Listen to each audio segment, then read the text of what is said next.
जय हिंद। फिर से आप लोगों को एक बार स्वागत है जेपीएससी विद अमन की चैनल पे।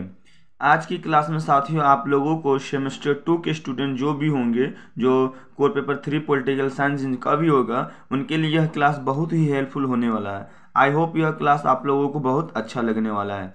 चलिए साथियों, आज का क्वेश्चन है कि भारत का सर्वोच्च न्यायालय के गठन एवं क्षेत्राधिकार की समीक्षा करें। यह जो नोट्स डाला गया है साथियों, जेपीएससी और यूपीएससी लेवल का डाला गया है, इसलिए इस टाइप के क्वेश्चन को आप लोग अच्छे से देखिए। अगर ये इस टाइप का क्वेश्चन अगर आता है साथियों, तो आप लोगों को पता होना चाहिए 20 मार्क्स का क्वेश्चन आता है, तो इसमें सबसे पहले आप लोगों को परिचय यानी भूमिका यानी इंट्रोडक्शन से स्टार्ट करना चाहिए। चलिए साथियों, आप लोग सर्वोच्च यानी सुप्रीम कोर्ट की हम आप लोगों को परिचय दे के दिखाते हैं। देखिए कैसे दिया जाता है। भारतीय संविधान में सर्वोच्च न्यायालय का प्रावधान भाग 5 और अनुच्छेद 124 से 147 तक में है। भारतीय संविधान के अनुसार भारत का एक उच्चतम न्यायालय यानी सर्वोच्च न्यायालय यानी सुप्रीम कोर्ट होगा। आपको याद होना चाहिए, सर्वोच्च न्यायालय के दो नाम से जाना जाता है और दो और नाम से, उच्चतम न्यायालय और सुप्रीम कोर्ट। ठीक है, और सर्वोच्च न्यायालय भी कहा जाता है, आप लोग याद रखना होगा। और इसका अनुच्छेद कहाँ किस भारतीय संविधान में कौन कौन सा है? 124 से लेकर 147 तक में प्रावधान किया गया भाग 5 में। ये इस टाइप का इंट्रोडक्शन आप पॉलिटिकल साइंस में दे सकते हैं आर्टिकल लगाकर। ठीक है, आगे देखिए सर्वोच्च न्यायालय का गठन। क्या देखना है? सर्वोच्च न्यायालय का गठन। देखिए सर्वोच्च न्यायालय का गठन ही क्वेश्चन है, तो देखिए कैसे लिखा जाएगा। सबसे पहले लिखिए ये संविधान भाग 5 में है, अनुच्छेद 124 से 147 तक के इसका प्रावधान किया गया। उसके बाद इसके सदस्यों की संख्या देखिए, जब मूल संविधान बना था उस समय 8 था, 1956 में 11 हुआ, 1960 में 14 हुआ, 1978 में 18 हुआ। ठीक है, और 1986 में 26 हुई, और 2008 में 31 हुआ। क्या है? सर्वोच्च न्यायालय के न्यायाधीशों की संख्या है। ठीक है, अब देखिए वर्तमान में 34 न्यायाधीश हो गए, उसमें से एक न्यायाधीश मुख्य होंगे और अन्य न्यायाधीश होंगे। ये सदस्यों की संख्या उस सर्वोच्च न्यायालय का। ये अब नियुक्ति कैसे होता है देखिए, जो इसका नियुक्ति जो होता है न्यायाधीश का, वो राष्ट्रपति द्वारा किया जाता है। किसके सलाह पर? मुख्य न्यायाधीश के सलाह पर अन्य न्यायाधीशों की क्या किया जाता है? नियुक्ति किया जाता है, और 4 वरिष्ठ न्यायाधीश होंगे। ठीक है, अब देखिए न्यायाधीशों की योग्यताएं को थोड़ा समझिए। जो उच्चतम न्यायालय के जो न्यायाधीश बनने के लिए निम्न योग्यताएं होनी चाहिए। ठीक है, पहला कि वह भारत का नागरिक होना चाहिए। दूसरा कि वह कम से कम 5 वर्षों तक किसी उच्च न्यायालय अथवा 2 या 2 से अधिक न्यायालय में लगातार न्यायाधीश रहे। मतलब सबसे पहला कंडीशन क्या होना चाहिए? वह भारत का नागरिक होना चाहिए। दूसरा कि कोई भी 5 वर्ष तक कोई भी 2 या 2 से अधिक न्यायालयों में उसको क्या होना पड़ेगा? न्यायाधीश रहना होगा, तभी बन सकता है। तीसरा कंडीशन क्या है? कि वह किसी उच्चतम न्यायालय में या 2 या 2 से अधिक न्यायालय में 10 वर्षों तक अधिवक्त रहा हो। अधिवक्त भी रहा हो तब बन सकता है। और इसका चौथा कंडीशन है कि राष्ट्रपति के विचार में परिषद विधि विशेषज्ञ हो, मतलब राष्ट्रपति को अपना सलाह दे सका हो, ऐसा ही व्यक्ति न्यायाधीश पद पे बैठ सकता है। ठीक है, आगे देखिए इसका शपथ ग्रहण कौन कराता है? उच्चतम न्यायालय के न्यायाधीश राष्ट्रपति के समक्ष शपथ ग्रहण करता है।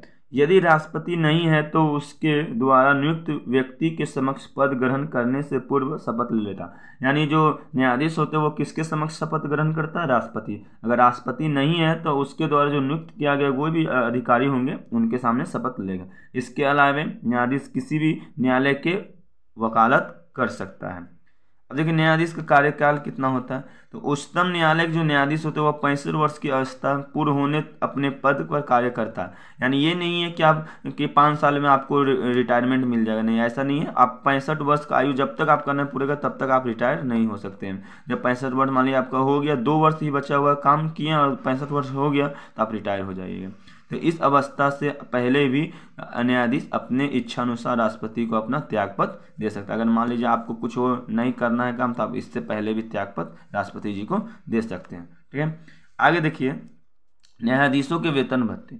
संविधान के अनुसार उच्चतम न्यायालय के मुख्य न्यायाधीश के संसद द्वारा निर्धारित किए जाते हैं, मतलब जो संसद द्वारा इसका वेतन भत्ते निर्धारित किए जाते हैं। और सर्वोच्चतम न्यायालय के मुख्य न्यायाधीश की जो वेतन है वो 2 लाख 80,000 है, और अन्य न्यायाधीश की है वेतन है 2,50,000। आपको याद रखना होगा, ठीक है। इस टाइप से लिखिए, ठीक है। आगे देखिए, न्यायाधीशों को पद से हटाया जाए तो उच्चतम न्यायालय के न्यायाधीश 65 वर्ष की आयु के पूर्व भी देखिए कदाचार एवं अयोग्यता के आधार पर पद से हटाया जा सकता। मतलब उसके कोई कदाचार हो गया, कोई गलती हो गया, अयोग्यता हो गया, कोई घुसखोरी किया तो उसके पद से भी हटाया जा सकता है। इसके लिए संसद के दोनों सदनों के एक प्रस्ताव लाया जाता है, और यह प्रस्ताव यदि 2/3 बहुमत से पारित कर दिया गया तो उसके बाद राष्ट्रपति न्यायाधीश को पद से हटा दिया जाता है, यानी राष्ट्रपति ही उसको पद से हटा सकता है। चलिए, आप सर्वोच्च न्यायालय का गठन देख लिए, तो उसके बाद देखिए सर्वोच्च न्यायालय का क्षेत्राधिकार, ये भी आप लोगों को क्वेश्चन है, ठीक है। इसको अच्छे से देखिए, ठीक है। सर्वोच्च न्यायालय का फर्स्ट क्षेत्राधिकार यानी प्रारंभिक क्षेत्राधिकार जो है वो अनुच्छेद 131 में अनुच्छेद हम लगा दिए हैं आप लोगों के लिए, ताकि आपको बेहतर हो पढ़ने में, अगर आप लोग भी जाके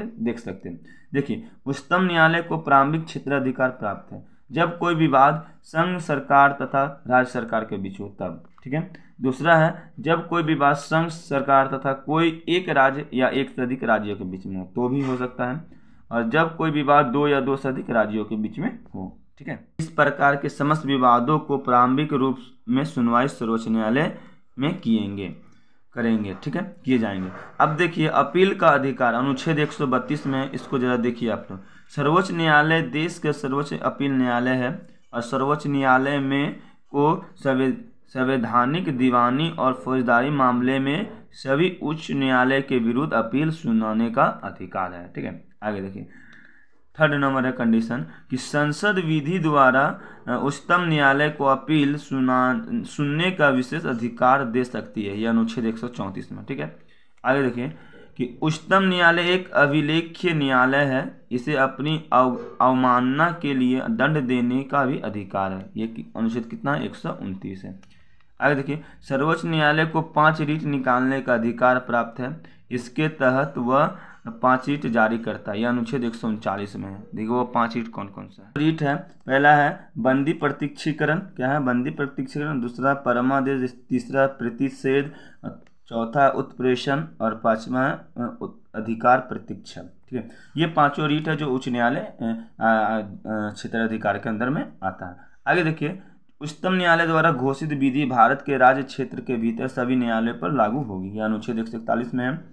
आगे देखिए, यदि किसी समय राष्ट्रपति को ऐसा प्रतीत होगा कि किसी व्यापक विधि तथा तथ्य का प्रश्न है उत्पन्न होने वाला है तो और वह समझता है कि उच्चतम न्यायालय से परामर्श ले सकता है, वह उच्चतम न्यायालय का परामर्श ले सकता है, अनुच्छेद 144 का आगे।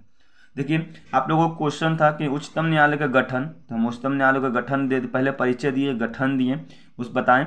उसके बाद आप लोगों का क्वेश्चन था कि उस उच्चतम न्यायालय यानी सर्वोच्च न्यायालय का क्या था क्षेत्राधिकार, हम क्षेत्राधिकार एक एक उसका अधिकार को हम आप लोगों को डील कर दिए।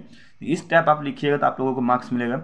उसके बाद आप लोगों को लिखना चाहिए लास्ट में निष्कर्ष यानी कंक्लूजन।